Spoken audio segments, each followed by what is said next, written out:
Hello दोस्तों, welcome to YouTube channel open classroom. और हम पढ़ रहे हैं क्लास 12th की अकाउंटेंसी। अभी हमने पार्टनरशिप में फंडामेंटल्स पढ़ लिए हैं और आज हम पढ़ेंगे एडमिशन ऑफ पार्टनर्स। अब पार्टनरशिप फर्म हमें पता है क्या होती हैं। पार्टनरशिप फर्म क्या होती है? जब दो या दो से अधिक लोग मिलकर एक साथ किसी बिजनेस को शुरू करने का एग्रीमेंट करते हैं तो वो पार्टनरशिप होती है। ठीक है, अब पार्टनरशिप होती है तो पार्टनर होंगे, उसमें दो या दो से अधिक पार्टनर होना चाहिए। अब पार्टनर हैं, वहाँ पर पार्टनरशिप डीड भी होगी। तो पार्टनरशिप डीड होगी तो पार्टनरशिप डीड रिटन या ओरल हो सकती है। ठीक है, दोनों ही कंडीशन में ये हो सकती है। और वहाँ पर जो एक्ट अप्लीकेबल होता है वो है पार्टनरशिप एक्ट 1932। अगर कोई एग्रीमेंट नहीं है तो वहाँ पर पार्टनरशिप एक्ट 1932 अप्लीकेबल होता है। या फिर पार्टनरशिप है लेकिन कुछ ऐसे इश्यूज़ हैं जहाँ पर वो पार्टनरशिप में नहीं लिखी हुई है तो वहाँ पर भी पार्टनरशिप एक्ट 1932 अप्लीकेबल होता है। तो इसके बहुत सारे प्रोविजंस हमने पढ़ लिए थे और बहुत सारे क्वेश्चन भी कर लिए। तो आइए शुरू करते हैं एडमिशन ऑफ पार्टनर्स। ये होता है रिकंस्टिट्यूशन ऑफ पार्टनरशिप फर्म, यानी कि पार्टनरशिप फर्म का पुनर्गठन। यानी कि पहले से पार्टनरशिप फर्म तो है, उसको हम दोबारा उसे रिकंस्ट्रक्ट कर रहे हैं। तो रिकंस्ट्रक्शन जो होती है, उसकी रिकंस्टिट्यूशन जो होती है वो कब होती है? वो 4 कंडीशंस में होती है। तो एडमिशन ऑफ न्यू पार्टनर, जब कोई नया पार्टनर साझेदारी फर्म में प्रवेश करता है। यानी होता क्या है, जब ऑलरेडी एक पार्टनरशिप फर्म है, ठीक है, अब उसमें नए पार्टनर को एडमिशन देना होता है। हम नया पार्टनर लेके आते हैं। अब नया पार्टनर लेके आते क्यों हैं? या तो हो सकता है कि हमें नए और कैपिटल की ज़रूरत है और पैसा चाहिए और वो हमें कहीं से मिल नहीं रहा, तो क्या करते हैं, एक नया पार्टनर रख देते हैं जो, ताकि वो जब आएगा तो नया कुछ कैपिटल लेके आएगा। या फिर हमें अपना बिजनेस मैनेज करने के लिए किसी प्रोफेशनल पर्सन की ज़रूरत है। अब प्रोफेशनल पर्सन को लाएंगे तो वो उसे हमें सैलरी देनी पड़ेगी। तो क्या करते हैं कि उसे हम पार्टनर बना लेते हैं अपनी फर्म में, ताकि वो साझेदारी फर्म के काम भी करेगा और उसमें से प्रॉफिट शेयरिंग रेशो भी लेगा। ठीक है, तो इस तरीके से हम पार्टनरशिप को पार्टनरशिप फर्म में नया पार्टनर इंट्रोड्यूस करते हैं। दूसरा होता है change in profit sharing ratio among existing partner. अब change in profit sharing ratio मतलब कि एक पहले से पार्टनरशिप है, पहले से डीड भी है और पहले से डिसाइडेड है कि हम उसे किस रेशो में डिस्ट्रीब्यूट करेंगे। फिर होता क्या है कि कोई पार्टनर है, वो कुछ नई एडिशनल कैपिटल ले आता है, या फिर हो सकता है कि वो कुछ ज़्यादा काम करना शुरू कर देता है या बिजनेस एक्सपेंशन में के लिए ज़्यादा काम करता है। तो इस तरीके से और भी बहुत सारी चीज़ें होती हैं। तो वो कहता है कि भाई मैंने ज़्यादा काम कर रहा हूँ या मैं ज़्यादा कैपिटल लेके आया हूँ, तो भाई यहाँ पे जो प्रॉफिट है मेरे को ज़्यादा मिलना चाहिए। तो इस तरीके से कुछ केसेस हो सकते हैं जिसमें कि प्रॉफिट शेयरिंग रेशो चेंज होता है। ठीक है, तो नया प्रॉफिट शेयरिंग रेशो होता है तो वो हमें इसका रिकंस्ट्रक्शन करना पड़ता है पार्टनरशिप फर्म का। तो फिर जो पार्टनरशिप डीड है वो भी नई बनती है। तो इस केस में भी रिकंस्ट्रक्शन होता है। तीसरा है रिटायरमेंट ऑफ एग्जिस्टिंग पार्टनर। अब जो ऑलरेडी पार्टनर है वो डिसाइड करता है भाई मैं पार्टनरशिप फर्म है उसे पार्टनरशिप फर्म से रिटायरमेंट लूँगा। तो वो हो सकता है चाहे उसकी हेल्थ सही नहीं है या वो बहुत ज़्यादा एज्ड पर्सन है, बूढ़ा है, ओल्ड एज पर्सन है, या फिर जिस पर्पज़ के लिए फर्म बनी थी वो पर्पज़ कंप्लीट हो गया, अब वो उसे आगे कंटिन्यू नहीं करना चाहता। तो और भी बहुत सारे रीज़न हो सकते हैं। तो इसमें जब एक नया पार्टनर, जो पुराना पार्टनर है, जो एग्जिस्टिंग पार्टनर है, वो जब फर्म छोड़ के जाता है तो बैलेंस बचे हुए जो रिमेनिंग पार्टनर्स हैं वो एग्जिस्टिंग फर्म को कंटिन्यू करते हैं। तो उस केस में प्रॉफिट शेयरिंग रेशो चेंज होगा। तो पूरी जो पार्टनरशिप फर्म जो है रिकंस्ट्रक्ट होती है। या फिर डेथ ऑफ पार्टनर, जब कोई साझेदार है, पार्टनर है, उसकी डेथ हो जाए, मर जाए, तो उस केस में क्या होता है कि जो बैलेंस पार्टनर हैं, जो रिमेनिंग पार्टनर्स हैं, वो क्या करते हैं, जो बिजनेस है उसको आगे कैरी ऑन करते हैं। तो इस केस में भी पार्टनरशिप डीड रिवाइज होगी और जो पार्टनरशिप फर्म है वो रिकंस्टिट्यूट होती है। तो ये बहुत सारे रीज़न होते हैं पार्टनरशिप फर्म रिकंस्टिट्यूशन के। तो हम यहाँ पढ़ने वाले हैं इस चैप्टर में एडमिशन ऑफ न्यू पार्टनर। आगे हम इन सभी को पढ़ेंगे एक एक करके अभी, लेकिन इस चैप्टर में हम पढ़ेंगे admission of new partner. Admission of new partner. New partner क्या होता है कि जब हमें चाहे तो एडिशनल कैपिटल की ज़रूरत हो या फिर हमें कोई प्रोफेशनल पर्सन चाहिए हो जो बिजनेस एक्सपेंशन के लिए, बिजनेस के काम करने के लिए, तो वहाँ पर हम न्यू पार्टनर्स को अपॉइंट करते हैं, एडमिशन देते हैं। तो ये जो है पार्टनरशिप एक्ट 1932 में भी अप्लीकेबल है।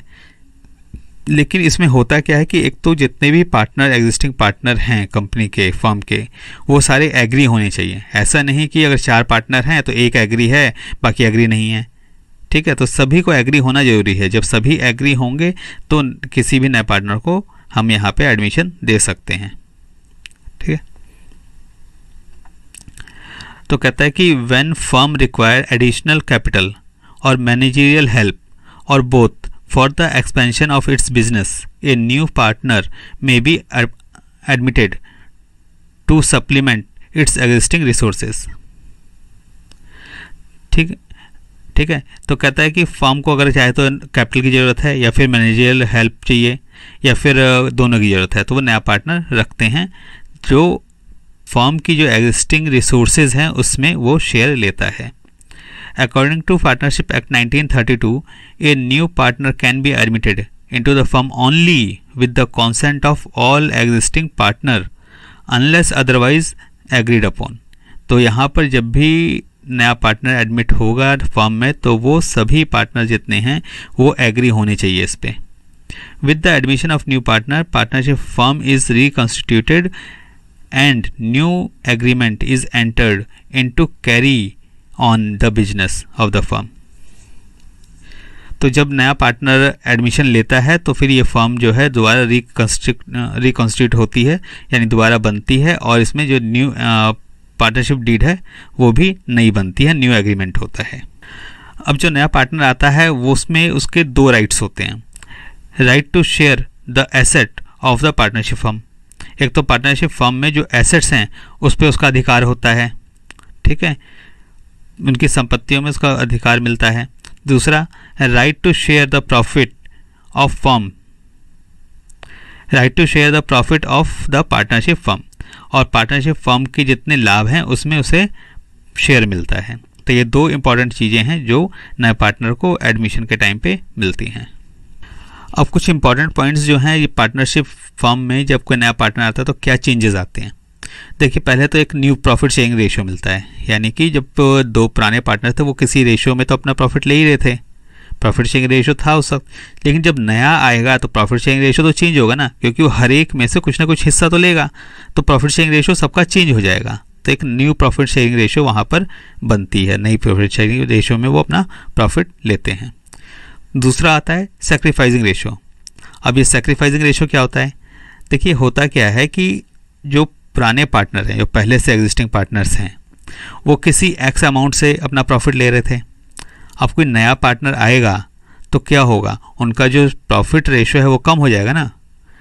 लेट्स सपोज कि अगर वो 2 पार्टनर थे, ठीक है, वो 100 रुपये में से कितना ले रहे थे, इक्वली ले रहे हैं, तो 50-50 रेशियो में ले रहे हैं। जब तीसरा पार्टनर आएगा और मान लेते हैं वो भी इक्वली ले रहा है, इक्वल रेशियो लेता है, तो क्या हो जाएगा रेशियो, 33% समथिंग हो जाएगा। तो यानी कि पहले जो पार्टनर को मिल रहा था वो 50% मिल रहा था और अब कितना मिल रहा है, 33%, यानी कि 50 से उनका शेयर हो गया 33%, यानी कुछ पोर्शन जो है उन्होंने लूज़ किया, ठीक है। जो लूज़ किया उसे कहते हैं सैक्रिफाइसिंग रेशियो, यानी कि जो पुराने पार्टनर से उन्होंने अपना शेयर 50% में से 30% तक उसे दे दिया, ठीक है ना। तो 27% आ गया, 27% उन्होंने नए पार्टनर को दे दिया, तो ये हो गया सैक्रिफाइसिंग की, उन्होंने 27% नए पार्टनर को दिया, ये सैक्रिफाइसिंग रेशियो हो गया। फिर valuation and adjustment of goodwill. अब गुडविल के बारे में आगे पढ़ेंगे हम कि हर एक कंपनी की एक गुडविल होती है ना। आप कोई भी प्रोडक्ट खरीदते हैं तो वो गुडविल देख के ही तो खरीदते हैं, कि हम जैसे कोलगेट लें या फिर क्लोजअप लें, आप देखते हैं ना गुडविल किसकी अच्छी है, या पेप्सोडेंट लें तो हम टूथपेस्ट में देखते हैं किसकी गुडविल ज़्यादा है वही लेते हैं, गुडविल के बेस पे तो ले रहे हैं। आज कोई भी आप टूथपेस्ट यूज़ कर रहे होंगे तो वो गुडविल के बेस पे यूज़ कर रहे हैं। अगर आपको कार लेनी है, मारुति की लेंगे या टोयोटा की लेंगे या हुंडई की लेंगे या होंडा की लेंगे, तो गुडविल देखते हैं कि किसकी गुडविल ज़्यादा है। तो ये गुडविल के बेस की वैल्यूएशन होती है कि किसकी गुडविल कितनी है। तो ये हम आगे पढ़ेंगे कैसे वैल्यूएशन करते हैं। तो यहाँ पर मोटा मोटा तो आप ये समझिए कि हर एक की एक गुडविल होती है, उस गुडविल की वैल्यूएशन होती है। जब कोई नया पार्टनर आएगा तो भाई अब कोई चलते हुए बिजनेस में आ रहा है तो कुछ एक्स्ट्रा लेके आएगा ना, प्रीमियम लेके आएगा, तो प्रीमियम जो होता है वो गुडविल होता है। तो कितना गुडविल लेके आएगा तो उसकी वैल्यूएशन होती है, फिर एडजस्टमेंट होती है कि फॉर्म में उसे किस तरीके से एडजस्ट करेंगे। ठीक है। फिर revaluation of asset and reassessment of liabilities.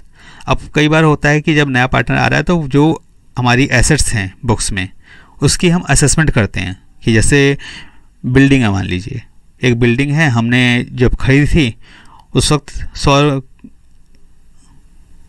वक्त मान लीजिए 10 लाख की थी, लेकिन बिल्डिंग के रेट तो बढ़ रहे हैं ना।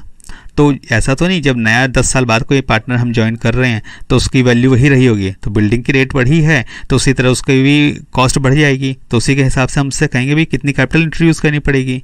तो इस तरीके से हम रिवैल्यूएशन करते हैं उस टाइम पे, ठीक है। कोई लैंड है, लैंड की वैल्यू जैसे बढ़ती रहती है, तो जब 10 साल पहले फॉर्म बनी थी तो उसका कुछ कॉस्ट रही होगी, और 10 साल के बाद जब एडमिशन हो रहा है तो फिर फॉर्म की जो लैंड है उसकी वैल्यू बढ़ गई, तो लैंड की जो कॉस्ट बढ़ गई तो उसके अकॉर्डिंगली उससे जो कैपिटल है वो उससे एडजस्ट की जाएगी। फिर आता है distribution of accumulated profit reserve, यानी कि यह है क्या कि जब हम पीछे से बिजनेस करते हुए आ रहे हैं तो हर साल कुछ ना कुछ प्रॉफिट हो रहा होगा। अब हो सकता है हमने सारा प्रॉफिट डिस्ट्रीब्यूट ना किया हो, कुछ प्रॉफिट जो है हमने रिजर्व में रख लिया कि आगे फ्यूचर में हमें बिजनेस एक्सपेंशन के लिए या फिर कभी कोई लॉस हो या फिर किसी कंटीजेंसी के लिए उसे यूज़ करेंगे। जब नया पार्टनर आया तो उस वक्त तो मेरा एक्यूमुलेटेड प्रॉफिट पड़ा हुआ था अपनी बैलेंस शीट में, लेकिन जो नया पार्टनर आया है वो उस प्रॉफिट का हकदार तो नहीं है ना, क्योंकि जब बिजनेस चल रहा था तब तो वो था ही नहीं।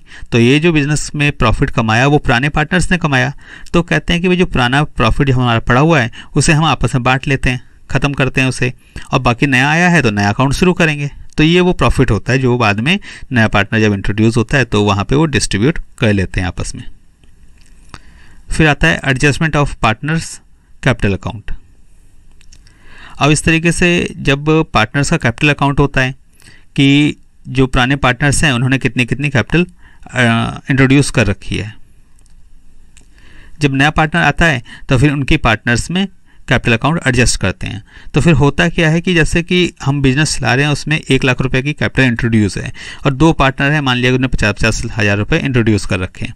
जब कोई नया पार्टनर आएगा तो कैपिटल अकाउंट एडजस्ट करेंगे कि भाई अब टोटल मेरे को बिजनेस एक्सपेंशन के लिए कितने पैसे की ज़रूरत है।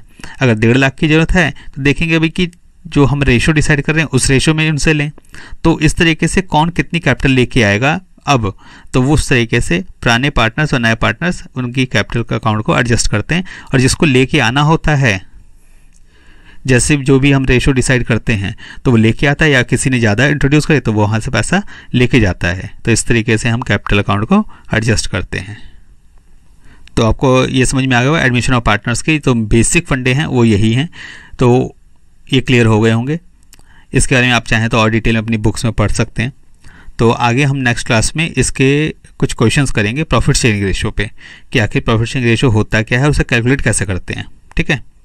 और भी ऐसी वीडियो पाने के लिए और इस अपने कोर्स को कंप्लीट करने के लिए आप इस चैनल को लाइक करिए, सब्सक्राइब करिए, ताकि आपको ऐसी वीडियो मिले और आप अपना कोर्स कंप्लीट कर सकें। Okay, good bye.